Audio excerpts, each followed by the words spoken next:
જય માતાજી। આજે આપણે બનાવીશું આલુ પાલકનું એકદમ ટેસ્ટી અને એકદમ સરસ એવું શાક। તો ચલો બનાવવાની શરૂઆત કરીએ। તેના માટે મેં અહીંયા એક ચૂડી પાલક લીધી છે। પાલકને ડંઠલ કાપી લઈશું અને ઝીણા ઝીણા સમારી લઈશું અને એકદમ સરસ રીતે તેને ધોઈ અને સાફ કરી અને કોરી કરી લઈશું। હવે મેં 4 બટેકા લીધા છે, તેની છાલ ઉતારી લઈશું અને તેને એકદમ પતલા પતલા સ્લાઇસમાં આપણે કાપી લઈશું। અને હવે એક લોયામાં 1.5 પાવરા જેટલું આપણે તેલ ગરમ કરવા મૂકીશું।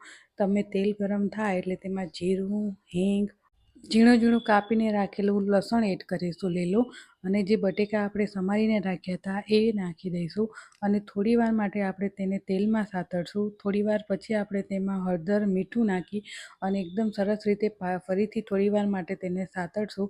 હવે આપણે જે પાલક ધોઈને સાફ કરી હતી એ એડ કરીશું અને એકદમ સરસ રીતે તેને મિક્સ કરી દઈશું અને થોડીવાર માટે તેને ઢાંકીને મૂકી દઈશું, અથવા બટેકા જ્યાં સુધી બફાય નહીં ત્યાં સુધી આપણે તેને ઢાંકીને મૂકી દઈશું। હવે આપણે તેમાં રૂટિંગના મસાલા કરીશું। તો તેના માટે મેં અહીંયા 2 ચમચી જેટલું ધાણા જીરું પાવડર, 2 ચમચી જેટલું કાશ્મીરી લાલ મરચું, અડધું ટામેટું અને લસણીયો મસાલો અને મીઠું એડ કર્યું છે અને હવે એકદમ સરસ રીતે આપણે મિક્સ કરી લઈશું।